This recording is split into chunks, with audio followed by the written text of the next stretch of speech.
To whom much is given, much is required. Part of that requirement is sharing. Culture is the heartbeat within our lives, and it's at the core of so many things. While we live in a time when we are starving for wisdom, I welcome you to your wisdom retreat at Culture Raises Us.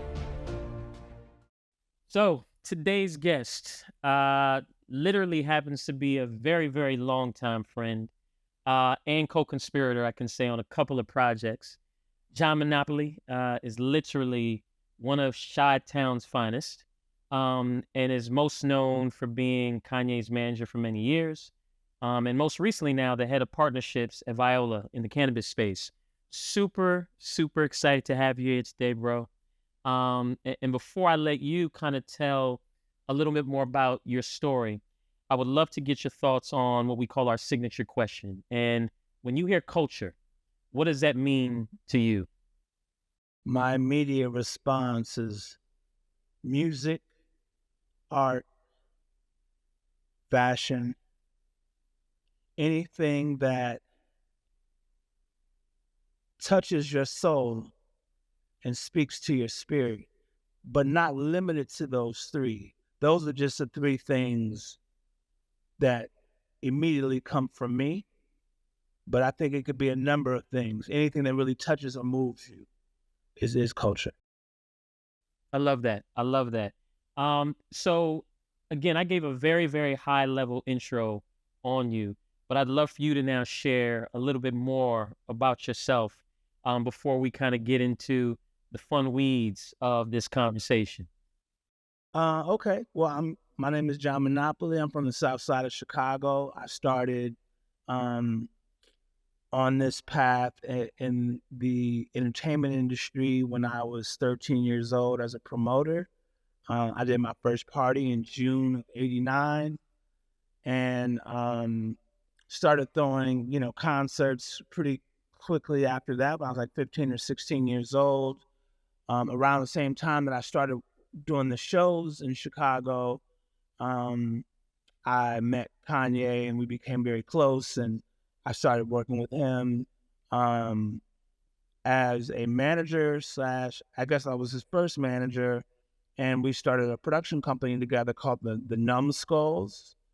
And that was in like 90, 91, and I went on to intern for Def Jam in high school, had a couple other internships at another label in Chicago called Grassroots, and worked at Violator Records and Jive Records, and was mentored by Chris Lighty and Mona Scott and Todd Moskowitz. Went on to manage Busta Rhymes for a while and Missy Elliott for a while, and Mobb Deep for a little while.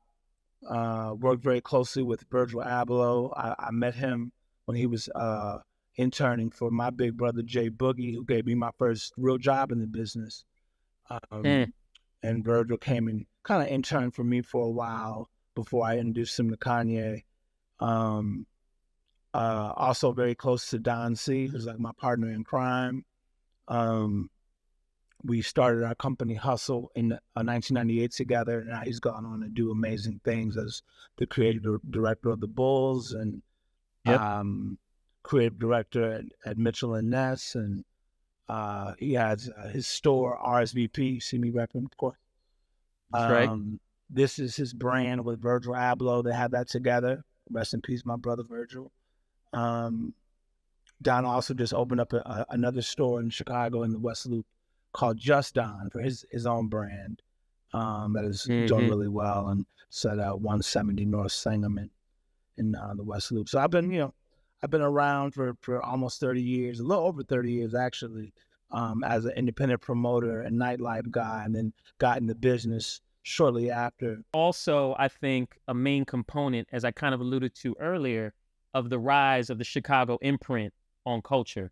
And I personally want to applaud you for those contributions, and I look forward to seeing what you're going to do in your next chapter in this cannabis space and beyond. But as you were even talking about, your early days in the industry and all the people you've worked with, obviously music culture plays a significant role in shaping culture as we know it. And with all these different artists and these brands and these companies that you've worked with over the years, I'd love to get from you, when was the particular moment where you realized just how big and instrumental this music culture was to overall cultural life? I call it the intersection moment. Like, when was that aha moment Sure, for you? Where sure. like, yo, this is way bigger. There was a moment early on in Kanye's career. We did his first endorsement deal with a cellular provider named Boost Mobile. Boost I'm Mobile. sure everybody knows about Boost Mobile. Shout out to Lisa Spiritus. That was our first big endorsement check. And I saw from how we were interacting with the client, our partner, and saw the kind of money they were spending, not only just with us, because we got a good deal, how much they were spending on the campaign, right? And I saw that the stuff that we started doing many years before on the south side of Chicago, now it had global impact, and it had the Mhm. power to fuel economy and business and commerce. This is when you recognize the significance of the Chicago influence on greater global For culture. sure. So, so with that, I would ask, how did growing up in Chicago kind of influence your approach to branding and marketing in this space? Because obviously you've done a ton of that from the promotion days, Mhm. ton of that from the artist standpoint. And I'd love to also see, who were some of the people, early on who played a positive role in assisting you with having this All right, we're impact. gonna start with the people first. One of the first Yeah. people was Shorty Capone, who's an OG music guy, OG from Chicago West Side. He discovered Crucial Conflict, and he discovered um, Lupe Fiasco. Lupe Okay. was in a group called Wolfpack, and he had the Wolfpack. And that was like one of the first like real OGs that I looked up to in the city that were making real money and doing their thing in the music business, because there was only a few. Then there was a guy named Adam Stevenson. He had the first hip hop club in the city. Before then, to go to a club to hear hip hop, you have to go on an off night, meaning a Monday or a Sunday or a Tuesday. But at his club, he was doing Friday, Saturday, Sunday hip hop every night. It was the first time that Mm, happened in the city. And he's a dear friend of mine to this day. Mark Bortz, who was like the club king back in the late 90s, early 2000s. He had like, I want to say, 8 properties in a small little area called the North End Entertainment District, where all the clubs and bars were, right where Dragon Room was, where you used to come. You used to come to one of his spots. You just never met this guy. right. His name was Mark Bortz, and he's a guy that I definitely appreciate, that I still look up to this day. Um, Jay Boogie. J Boogie, Triple Hmm. OG. He discovered Little Dirk. He helped to discover Polo G. Young Chop. He had J Boogie Leathers. He was doing all the clothes for Jermaine Dupri and the Brad and Puff Daddy. This is in the '90s. I'm talking about. He had it. He's like super. He was like a superhero to us on the South Side. Right. Um, Right. your man Kenny Burns knows him well. You can ask Kenny Burns some J Boogie stories for sure. I'm So sure. yeah, those are the So four then, people. and then how did the Chicago influence You piece, said what? approach to your Oh, got branding it. and your Well, see, marketing? for us, man, this is before social media, so we couldn't really get, like, if I wanted to hear what Funk Flex was playing that Sunday night on Hot 97, it wasn't really a way for me to do it unless I was going to New York and listening to it on That's the right. Come into radio. the tunnel. You know what I mean? Right. Or listen So, to the radio. we Right. were doing a lot of travel. You know what I mean? We would go any chance we would get. We was always going to New York and LA, trying to absorb the energy of what they were doing on the coast to bring it back to the city. So we were very influenced specifically by New York, more than LA, because we were just on the East Coast thing. We were really into Bad Boy and Rockefeller. When we started Hustle, it was really just on some, like, if you notice, I'll show you my Hustle t-shirt. Uh, it says "It's almost over" on the back. It was Hustle, period. And the whole thing was, you got to hustle because it's almost over. There's not enough time.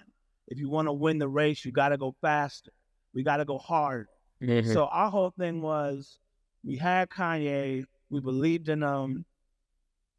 This was our first act. Go Getters was our first act.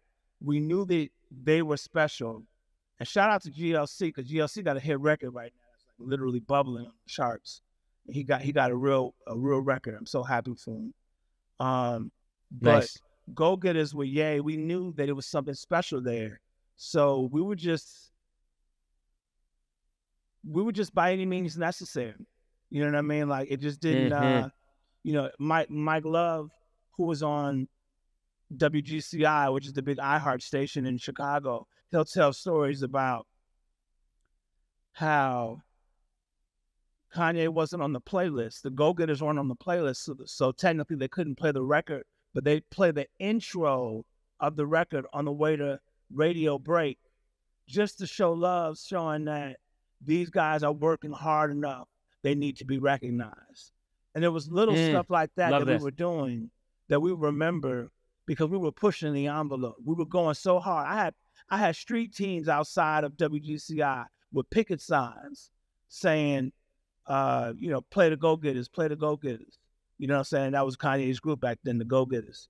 We had like a real campaign going, and we were just by any means necessary all the time, and I think it really made an impact on how we were received by the public, especially in our hometown, you know.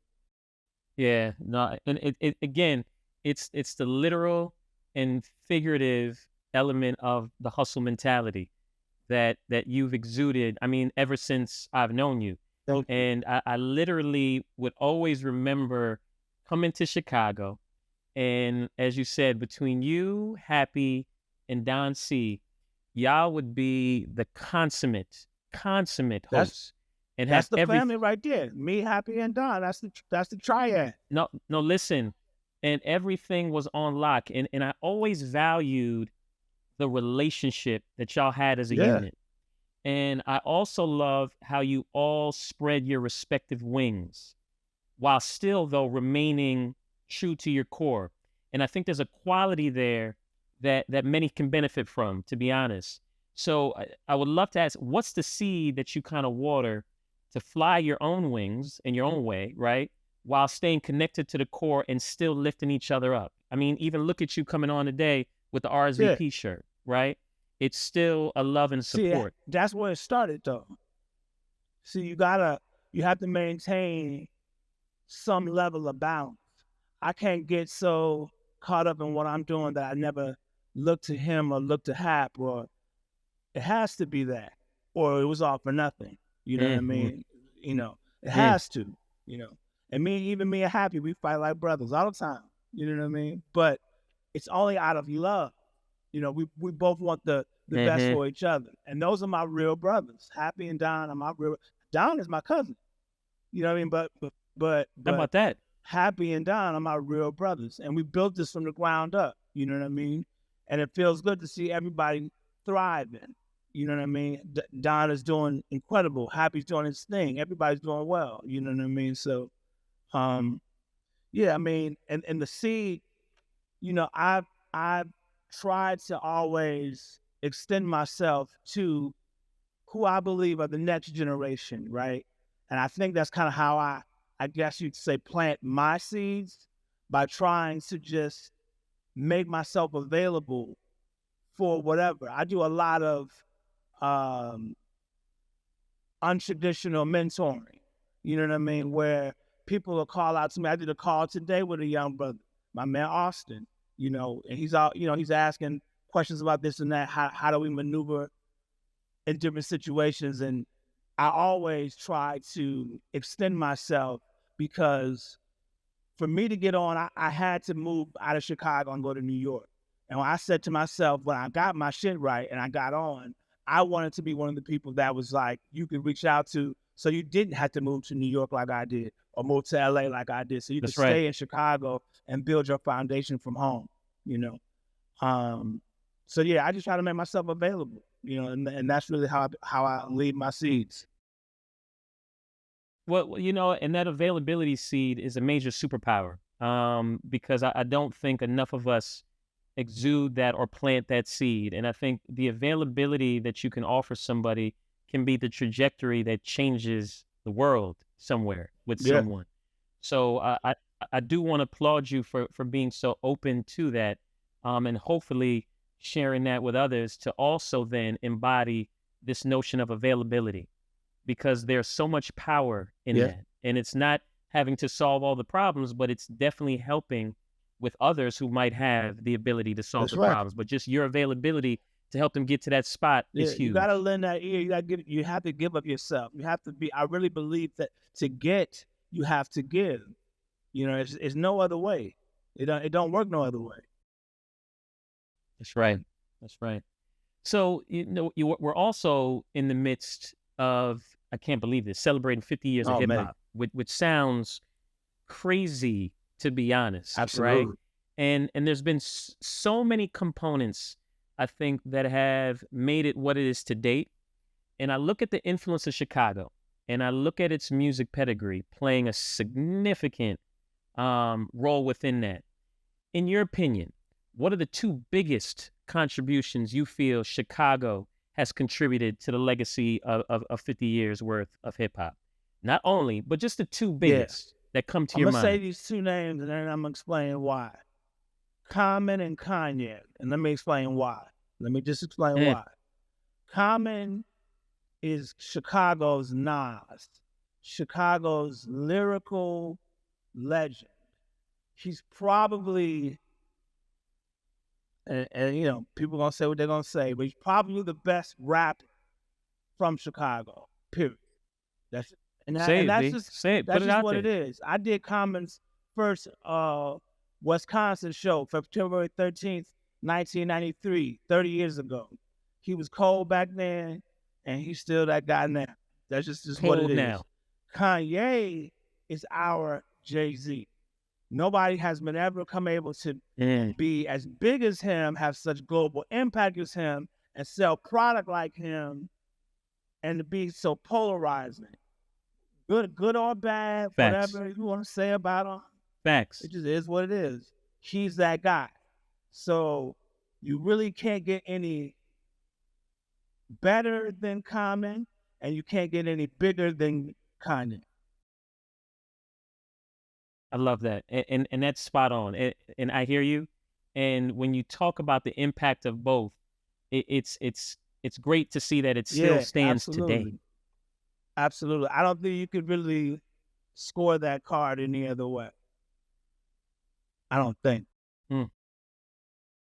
So now, at this stage of all that you've done in this career, what enticed you to make the cannabis move full time? Well, I have partake. I'm a big lover of cannabis myself and have been for many years.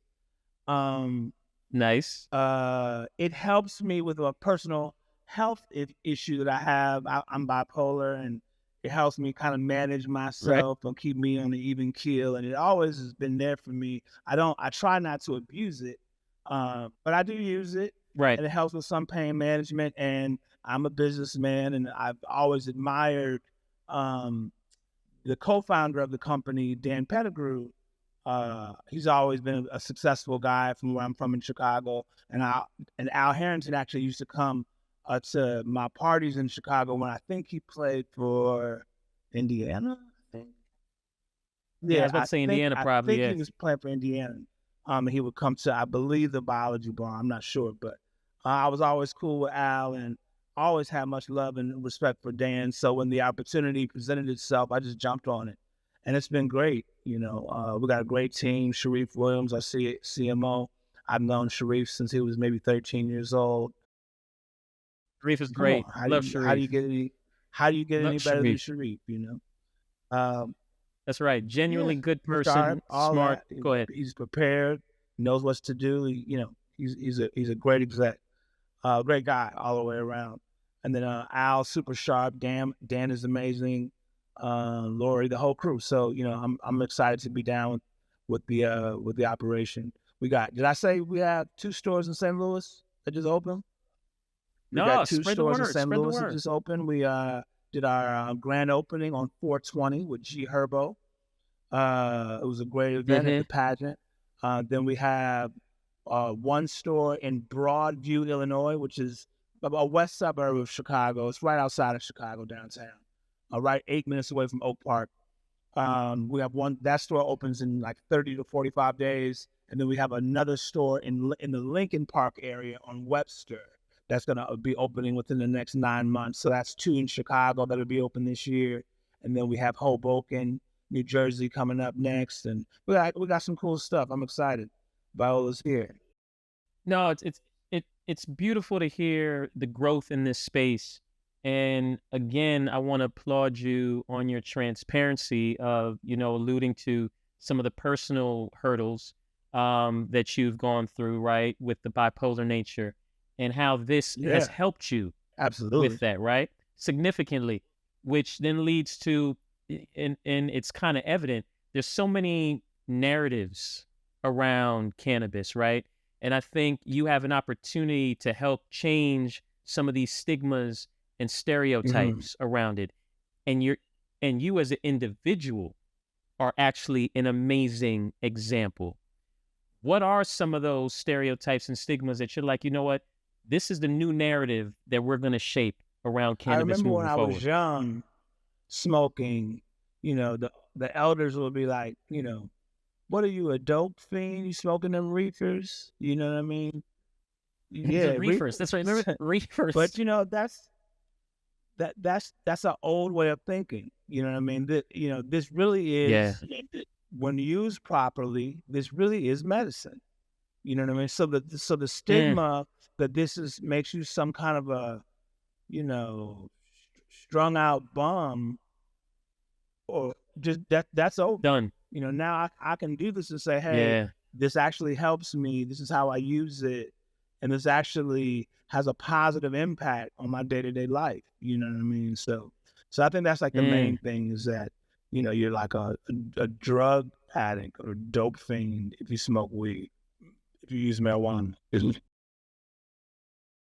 Yeah, and again, I can't say this enough. You're actually a beautiful example of what comes from it, right? Because by you being the best version of yourself, you're contributing and pouring into society and culture in an impactful way.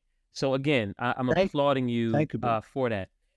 No, no. So now talk about the role that Black artists, entertainers, and consumers, have had in the advancement and the what I call mainstream popularity of the That's cannabis funny that you across the say that. world. So I remember when I first started traveling with artists internationally, there was always this like underground brotherhood of like where you could buy weed, where you could smoke weed, and like what's cool and what's not cool, right? So I remember going to London and like, the weed guy in London for us, I don't want to say who we were with, but it was the same guy for all the other rappers, right?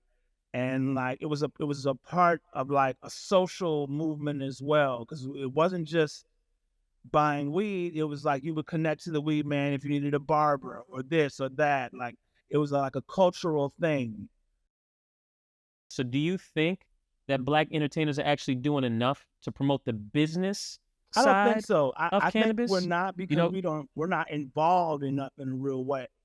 I think we only represent like 2 or 3% of the overall business of cannabis are people of color. right. Um, so I think what we need is more real partnerships and a more of a stake in the game. I want more people to come work with us and even our counterparts. It's not all about us winning. It's enough out there for us to, for even our, competitors to eat. What I'm saying, to a certain degree. You know what I mean?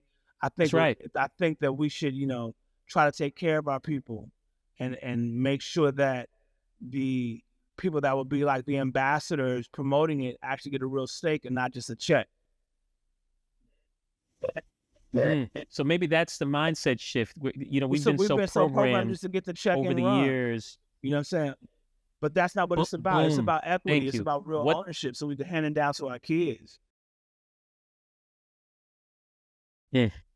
And that's what I needed you to drop the gem on, because that's the shift and evolution of how we shape this next That's generation right. of culture moving forward, right? It's the equity piece that comes along with the check that we initially were striving for. Like, we were cool with being in the room, and now it's not about But being cool with being in the room anymore. Like, the seats are at the table are what we are deserving of and should have from a long-term equity that's right. standpoint, for sure, generationally. So when you think of cannabis, though, from a user and business standpoint, who are the three artists that come Wiz to your mind? Khalifa, Snoop Dogg, and I want to say Willie Nelson, but then I also want to say Currency. I'm gonna say Currency. And give me the whys on all three. Wiz because he has an amazing new record with my man GLC from Chicago, and it's called Kush and P. He has like Kush is in the name of the song. You know what I mean? He's all about it. You know, Right. Snoop because it's Snoop Dogg. I mean, that's just what it is. It's Snoop. Currency because he's that dope underground champion that's a super stoner. He's not a star, but he's like an underground legend. Yeah. Very Yeah, well and well respected. respected. Very well Super well respected. respected. But like he said, you know, the only difference between me and other artists is that we all go to Walmart with no security, except I go with a Rolls Royce. I go in a Rolls Royce, and that's what he said in an interview. I'm like, absolutely. Like, you're getting real money, but you're still underground. People really don't really know. You know, that's dope though. That's a dope lane. A way made him. That's a great way to Come move. on, man. That's a great way to move. That's why I love that dude. Great way to move. So, in the spirit of this hustle mentality and mantra, what would you tell the next generation of hustlers to kind of keep in mind as they look to establish their own brands? And what mistakes would you kind of tell them to try to avoid? Work hard, be honest, stay consistent, and repeat. Repeat over and over and over again. Yo, are you inspired by others outside of your industry? Absolutely. I'm Is there anybody inspired that you by Puff Daddy, Jay-Z, Okay. Jermaine Dupri, Pharrell, Kanye. Definitely a lot of people. Mona and Ty from Violator, Ty Yeah. Moskowitz, Mona Scott. You know, throughout all this, you know, again, you've done so much, and as you talk about even all these influences that play a big role in who you are and inspiring you, do you feel like you're locked into your why and your purpose? I don't know if I'm all the way there. I think I'm getting close. I think for the first time, I have an actual cannabis brand called John Monopoly Presents Bipolar. And every time I say something about me that kind of like, well, I'm like, yeah, I'm bipolar, or my brand bipolar, I feel something telling me, speaking to me kind of like through my spirit, like helping people with mental health is something that you should do. And I think the beauty of it, and we said this earlier, is that you're an example. And why I say example in such a way, it's so easy to talk about something or get behind something and promote it. But if you haven't lived it, there's a level of a lack of authenticity. And you are a walking example. I started this conversation by saying, I've seen you through the ups and downs of this, and as you've dealt with and moved through it, and the beauty of where you are now and where you've been. But it was a journey. A lot of people don't see the in between and the context. And we all have our respective in between journeys. I'm sharing that with you as you talk about getting closer to your purpose and the bipolar branding and all these different things, that your story is your brand plan, your authentic brand plan that's going that's going to resonate with people because you are an example. You've lived it and walked in it. So I just wanted to share that with you as you go through this process and this journey of figuring out your why. Know that this is very powerful, what you're sitting on. And it's going to be very powerful, more importantly, of who you can touch and help That's real. with this, for sure. So in the scope of, that, your purpose and your why, we always end these with, what are the 3 seeds that you'd want to leave with the stewards of culture moving forward? The 3 actual seeds, like action plans, or just Yeah, we look at seeds as we look at, how cultures developed, where people did something, created something, and they planted this seed and they watered it and became way bigger than what they ever could have imagined. If there were 3 things that you can share, 3 things you can share with anyone listening who are going to be responsible for helping to shape some form of culture moving forward, what would those 3 seeds or principles or values be for you? That, as if it's your last day. Achieve by any means necessary. You feel very hustle-like. Very, right? And spot on and so genuine.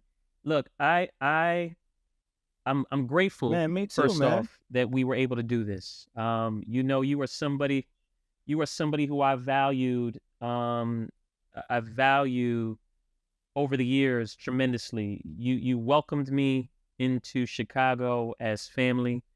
You have always treated me as such since. And I hope that I return that favor in some way, or I show that in our dealings, and in the way I think and speak about you when you are not in rooms. I love you as a person, Man, appreciate you, and man. truly those kind appreciate of you, words, bro. my brother. Whatever I could do, you're my man. We go back to the 90s, man. That's right. Yeah. I mean, literally, the seeding program with y'all was hilarious. That all y'all were in. You, Happy, Don C, Yay, The whole crew. Woody. I mean, it was the whole That's so crew. funny. So funny. The whole crew, and it was amazing. No problem. So look, I want to thank you. Man, I'm so I happy appreciate you to be here and this take was great. Time with you, man. For real, whatever you need, I'm here. We truly appreciate your support because it helps us fulfill our mission of promoting cultural awareness and personal development. Please click the subscribe button below to help ensure and solidify our mission.